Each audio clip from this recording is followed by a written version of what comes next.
하나님의 말씀을 보겠습니다. 신약 성경입니다. 야고보서 말씀입니다. 372페이지에 있습니다. 신약 성경 372페이지 야고보서 3장입니다. 페이지로 찾으시면 더 쉽게 찾으실 것 같습니다. 372페이지입니다. 야고보서 3장입니다. 1절 말씀부터 8절까지 기록된 말씀을 보겠습니다. 같은 목소리로 읽으실 때 하나님의 음성을 듣는 복 있는 시간 되시길 바랍니다. 읽겠습니다. 내 형제들아, 너희는 선생된 우리가 더 큰 심판을 받을 줄 알고 선생이 많이 되지 말라. 우리가 다 실수가 많으나 만일 말에 실수가 없는 자라면 곧 온전한 사람이라. 능히 온몸도 굴레 씌우리라. 우리가 말들의 입에 재갈 물리는 것은 우리에게 순종하게 하려고 그 온몸을 제어하는 것이라. 또 배를 보라. 그렇게 크고 광풍에 밀려가는 것들을 지극히 작은 키로서 사공의 뜻대로 운행하나니 이와 같이 혀도 작은 지체로 돼 큰 것을 자랑하도다. 보라, 얼마나 작은 불이 얼마나 많은 나무를 태우는가.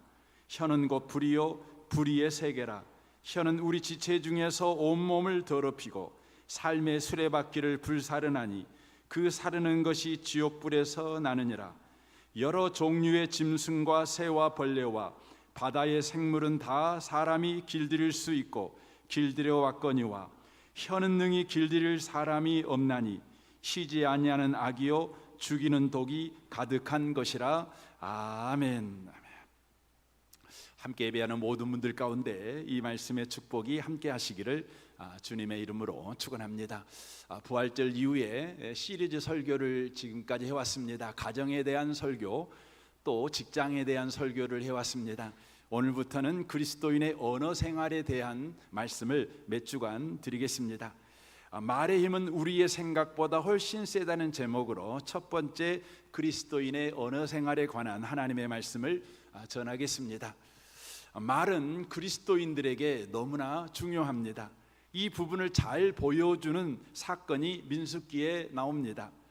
애굽에서 큰 구원받아 출애굽한 사람의 숫자가 거의 300만에 이릅니다. 그러나 그중 20세 이상의 사람들은 애굽에서는 구원을 받았지만 약속의 땅 가나안에 들어가지는 못하고 광야에서 다 죽습니다. 그들의 구원이 취소되고 지옥 같다는 말이 아닙니다. 구원은 받았지만 그 영광스러운 구원의 삶을 이 땅에서 누리지 못했다는 것입니다. 젖과 꿀이 흐르는 가나안 땅의 그 영광스러운 구원의 삶을 경험하지 못하고 광야에서 다 죽었다는 것입니다. 그러나 모두 광야에서 죽은 것은 아닙니다. 끝까지 살아남아 가나안에 들어간 두 사람이 있습니다. 여호수아와 갈렙입니다. 어떤 일이 있었을까요? 민수기 14장 26절은 이렇게 증언합니다. 여호와께서 모세와 아론에게 말씀하여 이르시되 나를 원망하는 이 악한 회중에게 내가 어느 때까지 참으랴? 이스라엘 자손이 나를 향하여 원망하는 바 그 원망하는 말을 내가 들었노라. 그들에게 이르기를 여호와의 말씀에 내 삶을 두고 맹세하노라. 너희 말이 내 귀에 들린 대로 내가 너희에게 행하리니 너희 시체가 이 광야에 엎드려질 것이라. 너희 중에서 20세 이상으로서 계수된 자 곧 나를 원망하는 자 전부가 여분네 아들 갈렙과 눈의 아들 여호수아 외에는 내가 맹세하여 너희에게 살게 하리라 한 땅에 결탄코 들어가지 못하리라 라고 말씀합니다. 광야에서 삶이 멈춘 사람들과 가나안까지 살아 계속된 두 사람의 차이를 만들어낸 것은 바로 언어 생활이었다는 것을 성경이 말씀합니다. 여기서 우리는 아주 중요한 영적 공식을 발견하게 됩니다. 구원받은 성도에게 말은 중요하다는 것입니다. 말을 잘못하면 구원이 취소되는 것은 아니지만 구원받은 그 이후의 삶을 살아갈 수가 없다는 것입니다. 구원받지 않는 세상 사람들과 방불한 죽은 자의 삶을 살아갈 뿐이라고 하는 것입니다.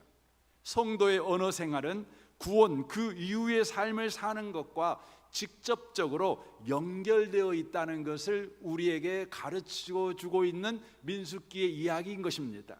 그래서 에베소 4장 29절은 이렇게 말씀합니다. 무릇 더러운 말은 너희 입 밖에도 내지 말고 오직 덕을 세우는데 소용되는 대로 선한 말을 하여 듣는 자들에게 은혜를 끼치게 하라. 하나님의 성령을 근심하게 하지 말라. 그 안에서 너희가 구원의 날까지 인치심을 받았느니라 라고 말씀합니다. 구원을 받은 사람은 우리 안에 성령을 모시고 사는 사람들입니다. 이제 구원 그 이유를 살아가는 사람들은 우리 안에 거하시는 성령님과 친밀한 관계를 유지하며 살아가는, 바로 성령 충만한 삶을 살아가는 것입니다. 그러나 구원받은 그리스도인들이 하지 말아야 될 말을 합니다. 여기 본문에 나와 있는 것 같이 입 밖에 내지 말아야 될 말을 합니다. 그렇게 하게 될 때 우리 안에 거하시는 성령님이 우리를 떠나버리지는 않습니다. 하지만 우리 안에 거하시는 성령이 근심하게 된다는 것이죠. 곧 우리 안에 거하시는 성령님과 우리가 친밀한 교제를 하지 못하고, 우리가 구원은 받았지만 성령의 열매를 맺는 삶을 살아가는 것이 아니라 육신의 소욕을 쫓아 살아가 육신의 열매를 맺는 삶을 살아갈 뿐이라는 것입니다. 갈라디아서 5장에서는 육신의 열매와 성령의 열매를 대비시켜서 우리에게 말하고 있다는 걸 저와 여러분이 잘 알 것입니다.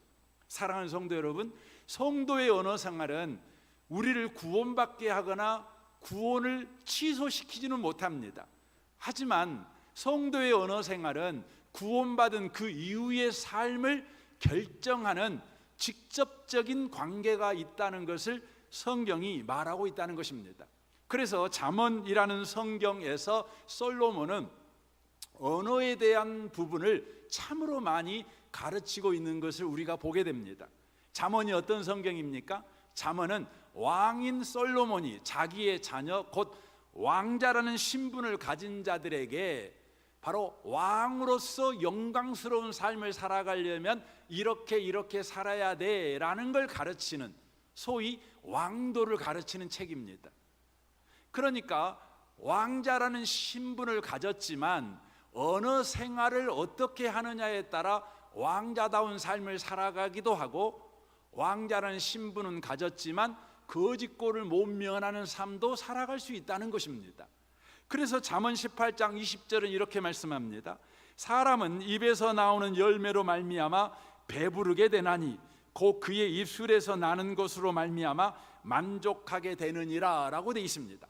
사람은 입에서 나오는 열매로 말미암아 배부르게 된다는 거예요. 이 말은 어떤 의미의 말입니까?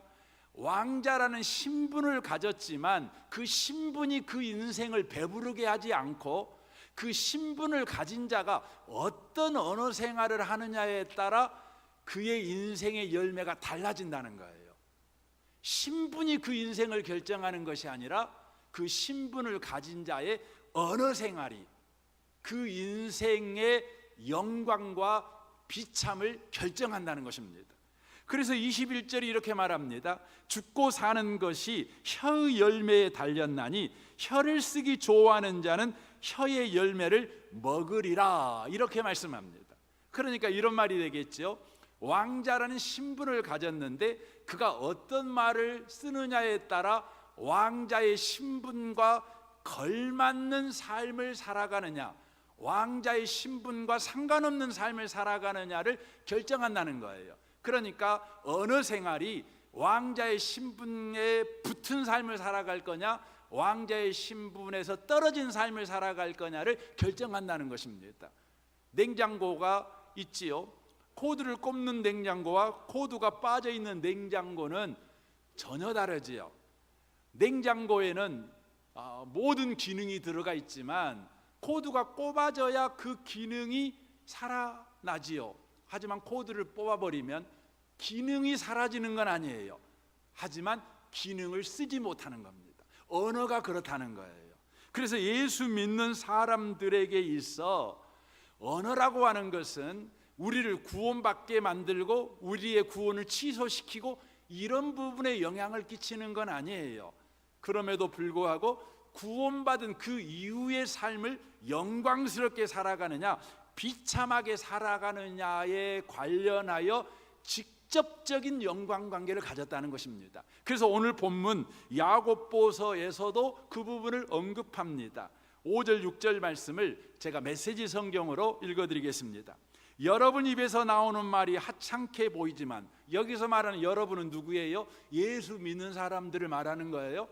세상 모든 사람을 말하는 게 아니에요. 예수 믿는 사람들, 구원받은 사람들 입에서 나오는 말이 하찮게 보이지만 그 말은 무슨 일이든 성취하거나 파괴할 수 있습니다. 잊지 마십시오. 아주 작은 불꽃이라도 큰 산불을 낼 수 있습니다.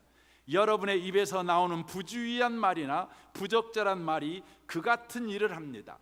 우리는 말로 세상을 파괴할 수도 있고, 조화를 무질서로 바꿀 수도 있고, 명성에 먹칠을 할 수도 있고, 지옥 구덩이에서 올라오는 연기처럼 온 세상을 허망하게 사라지게 할 수도 있습니다라고 기록되어 있습니다. 이걸 긍정문으로 바꾸면 이렇게 말을 바꿔 말씀할 수 있죠. 여러분의 입에서 나오는 말이 하찮게 보이지만 그 말은 무슨 일이든지 성취하거나 파괴할 수 있습니다. 잊지 마십시오. 아주 작은 불꽃이라도 큰 산불을 낼 수 있습니다. 여러분 입에서 나오는 사려 깊은 말이나 적절한 말이 그 같은 일을 합니다. 우리는 말로 세상을 창조하고 건설할 수 있고, 무질서를 질서로 바꿀 수도 있고, 별 볼 일 없는 것을 근사하게 만들 수도 있고, 지독한 가뭄으로 죽어가는 대지를 역동하는 생명으로 가득 차게 할 수도 있습니다. 말이요, 성도의 말, 구원받은 성도의 말은 자기 자신의 인생과 다른 사람의 인생을 살리기도 하고 죽이기도 한다는 겁니다. 영광스럽게 만들기도 하고 비참하게 만들 수도 있다는 것입니다. 최근에 제가 타고난 재능이라는 헐리우드 영화를 넷플릭스에서 봤습니다. 이 영화는 세계 최초로 머리와 몸이 붙은 쌈쌍둥이 분리 수술에 성공한 미국의 존스 홉스킨 대학 병원의 소아신경외과 전문의인 벤 칸슨 박사의 이야기 실화를 바로 영화로 만든 영화입니다. 저는 여러분의 자녀들과 꼭 이 영화 한번 봤으면 좋겠어요. 타고난 재능이라는 영화 제목입니다. 여기에 등장하는 벤 칸슨이라는 분은 아주 불우한 가정에서 태어났습니다. 그의 어머니는 고아였습니다. 그래서 보육원에서 자랐습니다. 보육원 환경이 너무 혹독했습니다. 어찌든지 벗어나고 싶었지만 벗어날 방법이 없었는데, 그러던 차에 이 꼬마 여자아이가 벗어날 방법을 알았습니다. 결혼하면 된다는 것이었습니다. 이 생각을 한 것이 13살입니다. 13살에요 한 남자를 만났습니다. 그리고 그 남자와 사랑에 빠졌습니다. 그리고 결혼하여 2 아이를 낳았습니다. 그러나 알고 보니 이 남자는 이미 결혼한 유부녀였습니다. 바로 여러 아이도 있는 남자였습니다. 그리고 이 남자는 행실이 못되어 마약 거래를 하는 범죄자였습니다. 그래서 이 엄마는 2 아이를 데리고 도망치듯 집에서 나왔습니다. 2 아이를 어린 엄마지만 잘 키우고 싶었습니다. 이 엄마는 신실한 그리스도인입니다. 그러나 엄마의 바람대로 2 아이들은 반듯하게 크지 않았습니다. 특별히 벤 칸슨은 아주 못된 아이였습니다. 흑인 빈민가에서 자랐던 이 아이는 불량한 아이들과 어울려 늘 싸움만 하는, 학교 공부에는 전혀 관심이 없는 아이였고, 학교 성적은 언제나 밑바닥이었습니다. 엄마에게 야단을 맞습니다. 너 공부 좀 하라고. 그때마다 이 아이는 이렇게 말했습니다. 나는 멍청이라서 공부할 수가 없다고. 그때마다 이 엄마는 이 아이를 지긋한 눈으로 바라보며 이렇게 말합니다. 아니야, 넌 똑똑해. 잘 들으라고. 넌 똑똑함을 사용하고 있지 않는 거야. 하나님도 그건 바라지 않으실 거야. 벤, 넌 할 수 있어. 마음만 먹으면 무엇이든지 될 수 있단다. 주님은 너를 버리지 않아. 이렇게 엄마가 늘 말했습니다. 그리고 이 엄마는 매주 예배에 가는 것을 아주 중요한 가정의 규칙으로 정했습니다.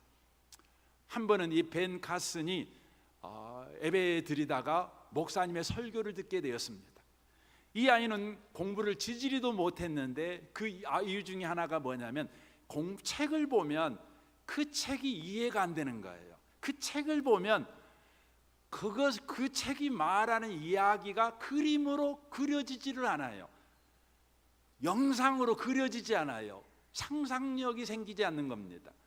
여러분 아이들이 책을 보면 공부를 못하는 이유가 뭐냐면 책을 보면 여러분 그림이 안 그려지는 거예요. 여러분 공부 잘하는 사람들은 그 책을 보면 그림을 그려요. 동영상을 만들어낼 줄 압니다. 그런데 이 아이는 그걸 못하는 거예요. 그래서 한치도 공부가 이해도 안 되고 발전이 안 되는 것입니다. 그때마다 엄마가 말해줬어요. 하나님이 도와주실 거라고. 그러다가 예배 시간에 목사님의 설교를 듣는데 놀라운 경험을 합니다. 목사님의 설교가 동영상으로 자기에게 보여지는 겁니다. 상상력이 생기는 것이에요. 이 놀라운 경험을 하고 책을 보는데 책이 그려지기 시작하는 겁니다. 그리고 이 아이는 공부를 합니다. 그리고 의대를 갑니다. 그리고 전 세계에서 최초로 쌈쌍둥이, 머리와 몸이 붙어 태어난 두 아이를 정교하게 수술해냅니다. 독일에서 그 일을 성공합니다. 세계적인 바로 신경외과 전문의가 됩니다. 지금도 존스 홉킨스 대학에서 근무하고 있는 분이십니다. 엄마의 한마디의 말, 그리스도인인 엄마의 그 한마디 말이 벼랑 끝에 선 벤 카슨을 바로 살린 것입니다. 성도의 말은요, 우리가 생각한 것보다 훨씬 힘이 셉니다. 자신의 인생뿐 아니라 다른 사람의 인생에 강력한 힘을 발휘한다는 것입니다. 왜 그렇다면 성도의 말은 이렇게 힘이 셀까요? 민수기 14장 28절은 그 이유를 이렇게 설명합니다. 그들에게 이르기를 여호와의 말씀에 내 삶을 두고 맹세하노라. 너희 말이 내 귀에 들린 대로 너희에게 행하리니 라고 말씀합니다. 하나님은 하나님의 자녀인 우리의 말을 듣고 계신다는 것입니다. 그리고 자녀의 말을 듣고 그 들은 말대로 우리에게 행하신다는 것입니다. 그래서 하나님의 백성들의 말에는 힘이 있다는 것입니다. 3500년 전 광야에 있었던 이야기만이 아닙니다. 이 이야기는 오늘날도 계속되는 모든 믿는 자들의 삶의 이야기입니다. 그래서 고린도전서 10장 10절은 이렇게 말씀합니다. 그들 가운데 어떤 사람들이 온망하다가 멸망시키는 자에게 멸망하였나니 너희는 그들과 같이 온망하지 말라라고 말씀합니다. 구원받은 성도의 말은 그냥 소음이거나 소리가 아니라는 것입니다. 존재감 없이 지나가는 행인의 행위가 아니라는 것입니다. 성도의 말은 운명을 판결하는 재판장의 말이라는 것입니다. 판결문과 같다는 것입니다. 여러분, 재판장이 여러분 피고인 앞에서 말을 합니다. 무죄하면 그 피고인의 운명이 바뀝니다. 유죄하면 또 바뀌지요. 10년형 하면 그 인생이 얼마나 비참해지겠습니까? 여러분과 저는 기억하셔야 합니다. 구원받은 성도의 말은 소음이 아닙니다. 지나가는 행인의 행적이 아닙니다. 운명을 결정하는 재판장의 판결문이라는 것입니다. 그래서 잠언 6장 2절은 이렇게 말씀합니다. 네가 한 그 말에 네가 걸려들고 네가 한 그 말에 네가 잡힌다, 이렇게 말씀합니다. 그리스도인의 말은 우리가 생각하는 것보다 훨씬 더 힘이 세다는 것을 저와 여러분이 기억해야 합니다. 그리스도인의 말은 역사적으로 어떤 무기보다 강력한 힘을 발휘했습니다. 그리스도인은 역사의 흐름을 언제나 말로 바꾸는 사람들이었습니다. 역사를 말로 건설하고 세우는 사람들이 바로 그리스도인들이었다고 하는 것입니다. 1940년 9월 7일부터 그 다음 해인 1941년 5월 21일까지 267일간 영국은 독일 나치의 대공습을 받게 됩니다. 그 공습으로 인해 런던만 건물의 4분의 1이 파괴되고 4만 3천 명의 사람들이 죽습니다. 그러나 영국인들은 108번의 나치의 공습을 의연하게 견디어냅니다. 그리고 마침내 승리하게 됩니다. 후에 영국인들은 그 공포스러운 날들을 기억하며 이렇게 말합니다. 그때가 영국에게 가장 좋은 날이었다. 가장 공포스러운 날, 사람들이 죽어가는 그 비참한 상황을 그들이 맞이했던 그 267일간이 영국 역사에서 가장 좋은 날이었다. 이들이 이렇게 고백합니다. 그렇게 고백했던 이유가 있는데 바로 그것은 당시의 영국의 수상이었던 그리스도인인 처칠의 말 때문입니다. 처칠은 라디오 방송을 통해서 바로 영국 국민들에게 이렇게 말했습니다. 내가 국민 여러분께 드릴 수 있는 것은 오직 피와 노고와 땀과 눈물뿐입니다. 여러분은 제게 물을 것입니다. 우리의 정책이 무엇이냐고. 나는 대답하겠습니다. 맞서 싸우는 것이라고. 바다와 땅과 하늘에서 하나님이 우리에게 주신 모든 능력을 동원해 싸우는 것이 우리의 정책입니다. 여러분은 또 물을 것입니다. 우리의 목표가 무엇이냐고. 나는 한마디로 대답하겠습니다. 승리라고. 어떤 대가를 치르고도 승리하는 것뿐이라고 말입니다. 그리스도인의 이 말, 그리스도인이었던 처칠의 이 말은 엄청난 능력이 있었습니다. 죽어가던 영국 시민의 마음에 살 수 있다, 우리는 승리할 수 있다라고 하는 영광의 내일을 꿈꾸게 만들었다고 하는 것입니다. 그래서 우리 하나님께서는 저와 여러분의 인생을 언제나 바꾸실 때 가장 먼저 하시는 행동이 있는데 그게 뭐냐면 우리에게 바로 말을 주시는 것입니다. 그러니까 우리 인생을 바꾸시기 위해서 하나님이 하시는 최초의 행동이 뭐냐면 우리에게 말을 주셔서 우리의 말을 바꿔버리는 것입니다. 그래서 이사야 57장 17절은 이렇게 말합니다. 나는 노하였다. 이스라엘의 죄로 인해 몹시 노하였다. 고집스럽게 제멋대로 가는 그들을 내가 심하게 쳤고 노하여 등을 돌렸다. 그러나 뒤돌아 그들이 어떻게 지내는지 보면서 그들을 치유하고 이끌어 주기로, 그들을 위로해 주기로 마음먹었다. 나는 애통하는 그들에게 새로운 언어, 찬양의 언어를 안겨주련다. 먼 곳에 있는 자들에게도 가까이 있는 자들에게도 평화가 있으리라. 하나님께서 말씀하신다. 그렇다, 내가 그들을 치유해 줄 것이다 라고 말씀합니다. 이스라엘 백성들이 하나님을 마음 아프게 합니다. 하나님을 반역합니다. 우상을 숭배합니다. 그 꼴을 하나님이 내두고도 볼 수가 없어 그들을 우리 하나님이 책망합니다. 사람 채찍을 동원하여 그들을 두들겨 팹니다. 그들은 비명을 지릅니다. 비참에 처하게 됩니다. 살 수 없다고 하나님께 고함소리를 지릅니다. 예면하던 하나님께서 그들을 돌아보십니다. 그들을 불쌍히 여기십니다. 그래, 저들을 살려놔야 되겠다. 저들의 인생을 다시 회복시켜야 되겠다. 우리 하나님이 생각하십니다. 그리고 나서 우리 하나님이 하시는 최초의 행동이 무엇입니까? 바로 그들에게 새로운 언어, 찬양의 언어를 안겨주시는 것입니다. 새로운 언어를 주는 겁니다. 찬양의 언어를 그들에게 주시는 것입니다. 왜 그렇게 하실까요? 그 이유는 말이 바뀌어야 진정으로 바뀌는 사람이 될 수 있기 때문에 그렇습니다. 말이 안 바뀌면 영광의 삶을 회복할 방법이 없어요. 비참한 삶에서 여전히 머물 뿐입니다. 우리는 기억해야 합니다. 말이 바뀌어야 진정한 사람으로 변화가 일어납니다. 그래서 로마서 10장 5절은 이렇게 말씀합니다.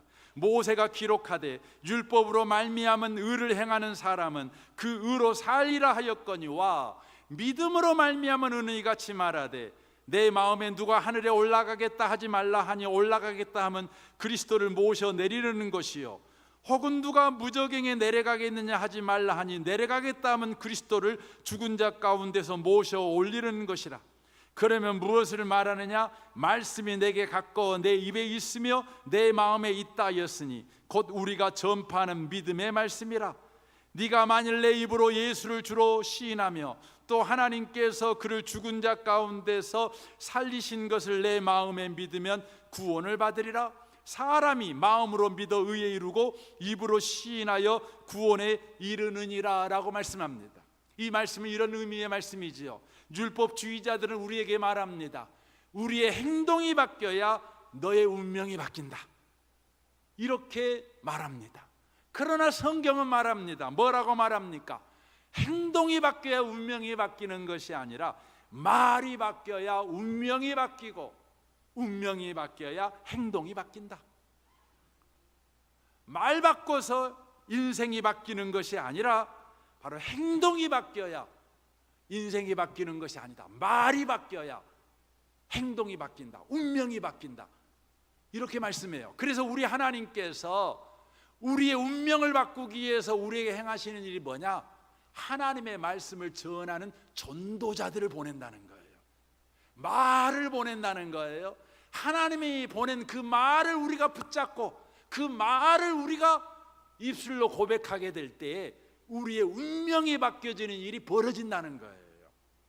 오늘 또 율법주의자들은 말합니다. 네 행동 바꿔, 똑바로 살아, 똑바로 걸어, 그렇게 행동해 가지고 되겠어? 라고 우리의 행동을 끊임없이 지적질합니다. 우리의 행동이 바뀌어야 우리가 바뀐다고 말합니다. 그래서 우리는 결심하지요. 그래, 내가 행동을 바꿔야 되겠어. 하지만 저와 여러분은 경험하지요. 행동을 바꾸려고 노력하면 노력할수록 행동이 바뀌어지지 않는 걸 우리는 압니다. 그래서 작심삼일이라는 말이 생겨나지 않았습니까? 여러분, 행동이 바꾸는 것은요, 말이 행동을 바꾸는 거예요. 행동이 행동을 바꾸는 것이 아닙니다. 그래서 오늘 보면 야고보서가 바로 그 순서로 기록되어 있는 겁니다.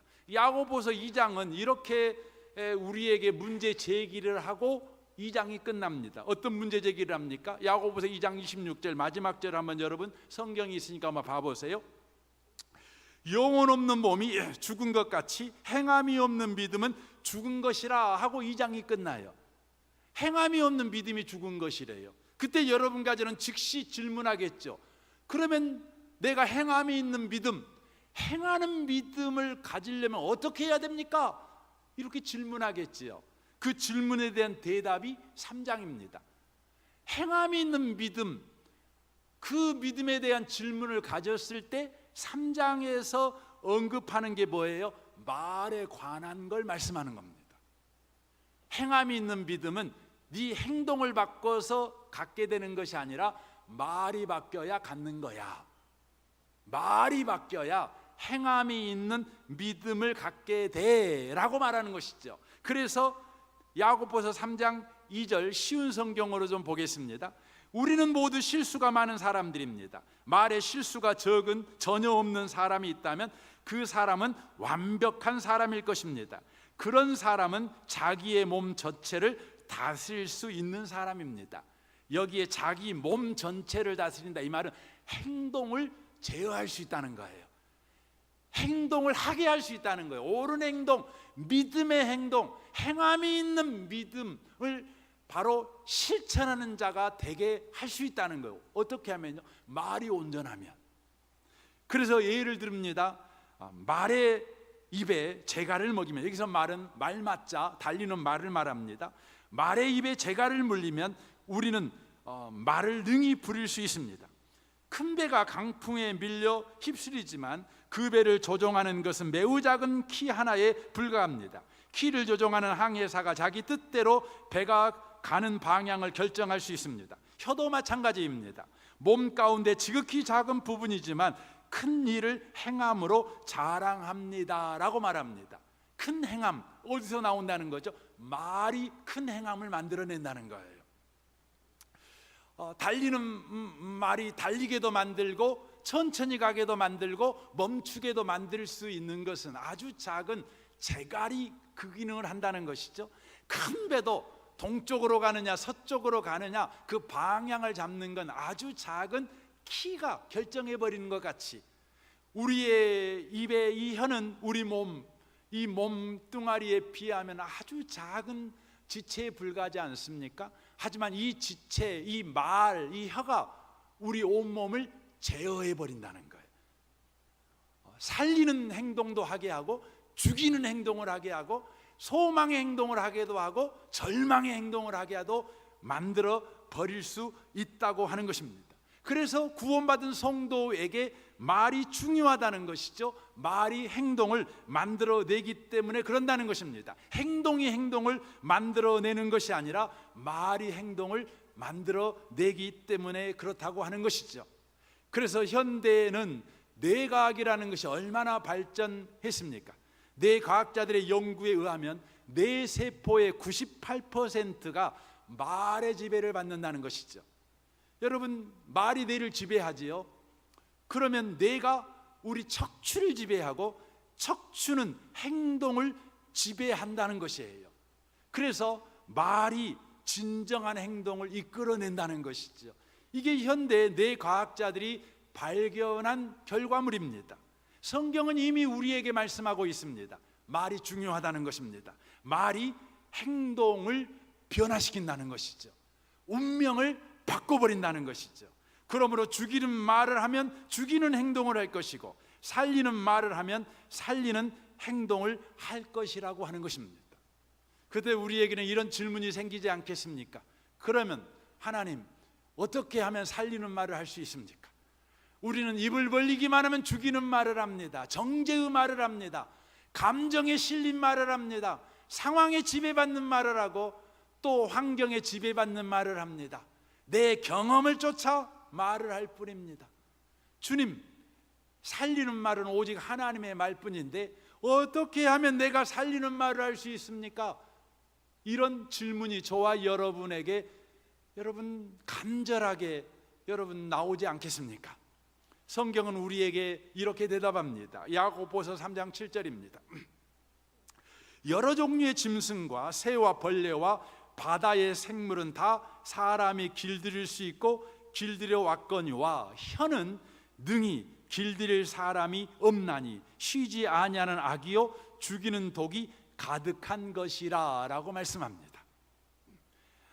사람은 굉장한 능력을 가졌지요. 그래서 여러분 길들이지 못하는 짐승이 없는 걸 보게 돼요. 우리 호랑이는 길들이기 어렵다고 말하죠. 근데 제가 어느 영상을 보니까 어렸을 때부터 작은 호랑이를 길들였는데 그 길들이는 호랑이에게 그 조련사가 얼마나 다정스럽게 대하든지, 아니 호랑이도 그 조련사를 얼마나 다정스럽게 대하든지, 호랑이도 사람은 길들일 수 있죠. 새도 길들이고 바다의 생물들도 사람이 길들일 수 있다는 거 아닙니까? 그러나 사람이 길들일 수 없는 것이 있다는 거죠. 그게 뭡니까? 말은 사람이 길들일 수 없다는 것입니다. 그러니까 사람이 스스로 훈련과 여러분 수양을 통해 자신의 말은 절대 여러분 변화시킬 수 없다는 거예요. 여러분이 운변학원을 다니면 말을 잘하는 것은 배울 수 있지만 말의 내용은 바꿀 수 없다는 거예요. 말은 바꿀 수 없다는 거예요. 사람은. 그러면 이거 절망 아닙니까? 사람은 스스로 말을 바꿀 수 없다. 이것을 성경이 우리에게 말씀하고 있으니 말이 바뀌어야 행동이 바뀌고 운명이 바뀌는, 아니 구원받은 이후에 그 영광스러운 삶을 살아갈 수 있다는 성경의 말씀은 우리에게 여러분 그림의 떡이 되어버리지 않습니까? 절망 아닙니까? 어떻게 해야 되는 겁니까? 성경은 우리에게 복음을 말씀합니다. 에레미야 1장 6절입니다. 내가 이르되 슬프도소이다. 주 여호와여 보소서, 나는 아이라 말할 줄을 알지 못하니이다. 에레미야가 말했습니다. 하나님이 나를 선지자로 보내셔서 사람들을 살리는 말을 하라고 그러는데 저는 살리는 말을 할 줄 못하는, 저는 살리는 말에 관하여서는 어린아이입니다. 저는 죽이는 말에 대해서는 능숙하지만 살리는 말은 할 수가 없습니다. 여호와께서 내게 이르시되 너는 아이라 말하지 말고 내가 너를 누구에게 보내든지 너는 가며 내가 네게 무엇을 명령하든지 너는 말할지니라. 너는 그들 때문에 두려워하지 말라. 내가 너와 함께하여 너를 구원하리라. 나 여호와의 말이니라 하시고 여호와께서 그의 손을 내밀어 내 입에 대시며 여호와께서 내게 이르시되 보라 내가 내 말을 내 입에 두었노라. 보라 내가 오늘 너를 여러 나라와 여러 왕국 위에 세워 내가 그들을 뽑고 파괴하며 파멸하고 넘어뜨리고 건설하고 심게 하였느니라 하시니라 라고 말씀합니다. 우리 하나님께서 에레미야에게 말합니다. 하나님, 저는 살리는 말 못해요. 죽이는 말밖에 못해요. 제가 살리는 말을 하려고 열심히 연습하고 훈련하여 사람들 앞에 설 때에 사람들이 나를 째려보고 나를 멸시하고 무시하고 내 속을 뒤집어 놓으면 내가 아무리 살리는 말을 연습했어도 저는 죽이는 말밖에 할 줄 몰라요. 죽이는 말이 팍 튀어나옵니다. 내가 아무리 아버지고 어머니라고 해도 체면이고 뭐고 없이 그냥 죽이는 말이 확 튀어나옵니다. 내가 아무리 결심하고 입이 방정이야 하고 내 입을 두들겨 펴면서 다시는 죽이는 말 하지 말고 살리는 말 하자고 결심하고 결단해도 그놈 보면 죽이는 말밖에 안 나와요. 이렇게 지금 에레미야가 말하는 거예요. 그때 주님이 말해요. 걱정하지 말아라. 내가 네 입에다가 내 말을 붙여줄게. 내가 네 입에다가 내 말을 붙여줄게. 여러분, 어떻게 우리가 살리는 말을 할 수 있습니까? 하나님이 내 입에다가 하나님의 말씀을 붙여줄 때예요. 붙여줄 때예요. 저는 이 아침에 오신 여러분들에게 하나님이 하나님의 말을 여러분의 입술에 붙여주는 놀라운 일이 일어나기를 바랍니다.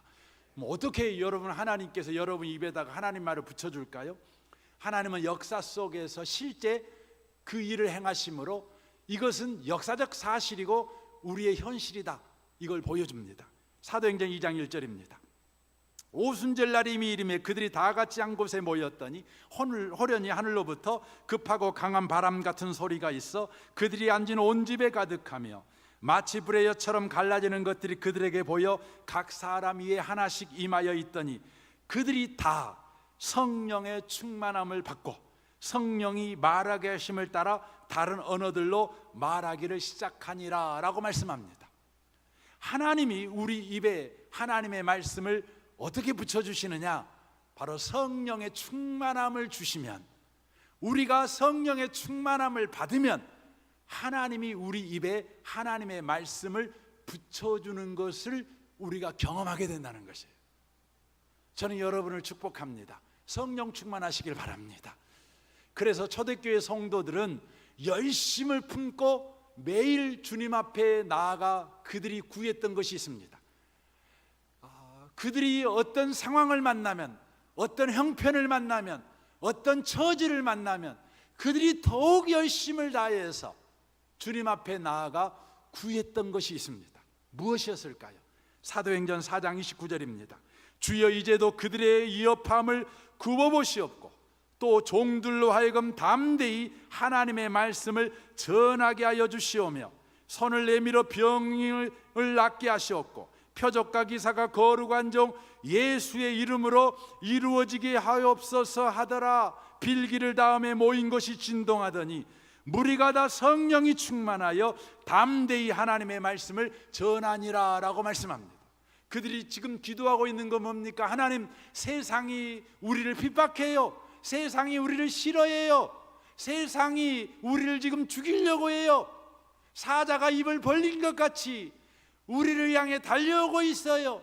너무 무서워요. 그럼에도 불구하고 주님, 우리는 그리스도인 아닙니까? 그런 상황에서 인간의 말을 하지 않기를 원합니다. 그런 상황에서 주여, 우리가 하나님의 말을 하기를 원합니다. 그리고 우리가 전하는 그 하나님의 말로 하나님의 말에 권능이 나타나는 일이 벌어지기를 원합니다. 병든 자가 낫기를 원합니다. 예수의 이름으로 말할 때에 악한 자들이 한 길로 왔다 일곱 길로 떠나는 일이 일어나기를 원합니다. 주여, 우리로 상황에 압도되어 상황에서 터져나오는 말을 하는 자가 아니라 하나님의 말을 하는 자가 되게 해 주옵소서. 구합니다. 그때 우리 하나님께서 그들이 하나님의 말을 하도록 그들의 기도에 응답하지. 어떻게 응답합니까? 빌기를 다음에 모인 곳이 진동하더니 무리가 다 성령에 충만하여, 성령이 충만하여 담대히 하나님의 말씀을 전하니라. 담대히 하나님의 말씀을 전하니라. 담대히란 말이 무슨 말입니까? 담대히란 말은요, 상황에 상관없이, 환경에 상관없이, 자기의 감정에 상관없이, 자기의 연약함에 상관없이 성령이 충만하니까 하나님의 말씀을 전했다는 거예요. 이 아침에 오신 복 있는 성도 여러분, 성령 충만을 구하는 것은 종교적인 것을 하기 위함이라는 걸 여러분 버리셔야 돼요. 성령 충만해야 될 이유는 어디에 있는 것입니까?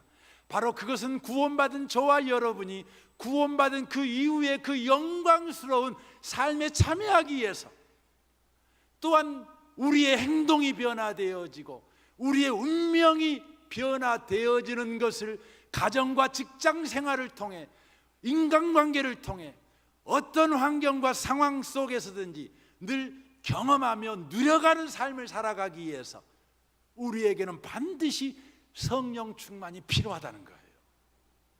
그러므로 여러분, 성령 충만을 구하는 일에 여러분 게으르지 마십시오. 게을러서 성령 충만을 빼먹어버리고 여러분 하루를 살아가는 그런 여러분 방탕한 성도가 되지 마십시오. 성령 충만을 구하는 일에 열심을 가진 성도들이 되십시오. 또한 성령 충만을 위하여 기꺼이 가장 좋은 시간, 가장 좋은 장소를 내어놓고 여러분 성령 충만을 구할 줄 아는 우선순위가 성령 충만을 구하는 저와 여러분이 돼야 됩니다. 성령 충만하셔서 성령이 말하게 하심에 따라 말을 할 줄 아는 그런 권세 있는 성도의 삶을 살아내시는 모든 분들이 다 되시기를 주님의 이름으로 축원합니다. 아멘. 우리 같이 이 시간 기도하기를 원합니다. 이 시간 우리 사도행전 4장의 초대교회 성도들처럼 우리 그렇게 기도했으면 좋겠습니다. 주여, 이제 그들의 위협함을 굽어보시옵고 또 종들로 하여금 담대히 하나님의 말씀을 전하게 하여 주옵소서. 주님, 내가 처한 환경이 어떤 환경인지 아시죠? 내가 처해 있는 상황이 어떤 상황인지 아시죠? 내 앞에 있는 사람이 어떤 사람인지 아시죠? 나를 무시하고 나를 업신여기고, 그러니 내 입에서 터져 나오는 말이 주님, 인간의 말밖에 없습니다. 분노의 말밖에 없습니다. 저주의 말밖에 할 줄 모릅니다. 그러나 주님, 나로 하여금 그런 말이 아니라 하나님의 말을 하게 내게 성령 충만 주옵소서. 그리하여 구원받은 자의 그 영광스러운 삶을 살아내는 자 되게 하여 주옵소서. 광야에서 멈추는, 아니 광야만 뺑뺑 도는 이스라엘의 그 비참한 삶을 살아가지 않게 하십시오. 적과 꿀이 흐르는 가나안 땅에 들어가는 삶을 살아내는 우리가 되게 해 주옵소서. 우리 같이 이 시간 기도할 때 우리 다 같이 주여 한번, 여러분 통성으로 한번, 여러분 입술로 한번 크게 소리 내고 우리 같이 한번 기도했으면 좋겠습니다. 기도하겠습니다. 주여, 주여, 주여, 아버지, 아버지, 아버지, 아버지, 우리는 구원받은 사람들입니다. 하지만 구원은 받았지만 우리의 삶은 비참합니다. 우리의 삶은 여전히 광야를 헤매고 있습니다. 오 주님, 비참합니다. 상황의 지배를 받고 환경의 지배를 받고 살아갑니다. 상황을 압도하지 못합니다. 환경을 다스리지 못합니다.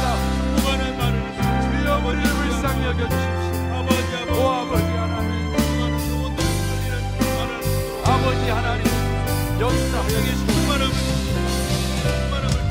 오 하나님 아버지의 충만함을 주여 이 시간 우리에게 성령 충만을 구원 그 이후에 영광스러운 삶을 살아내는 자 되기를 원합니다.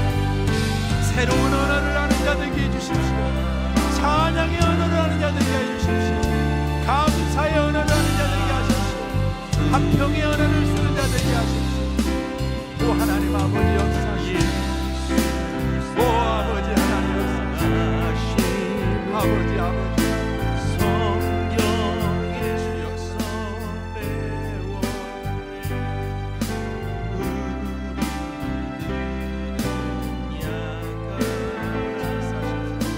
예수 권세만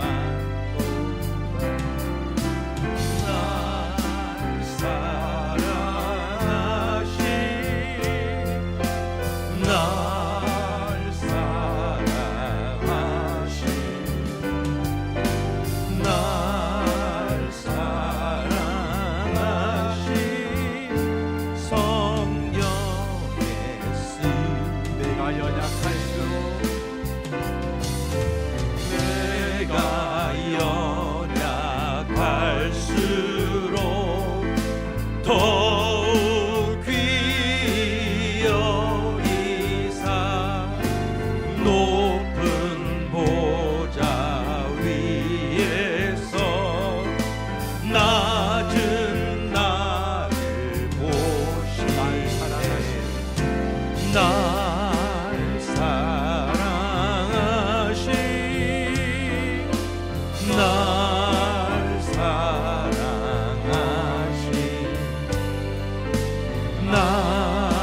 사랑하신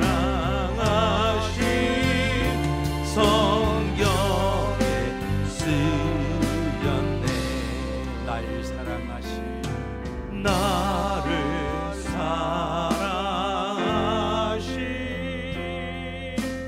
날 사랑하신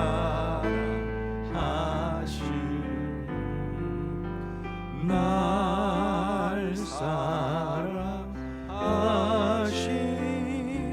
성경에 쓰였네.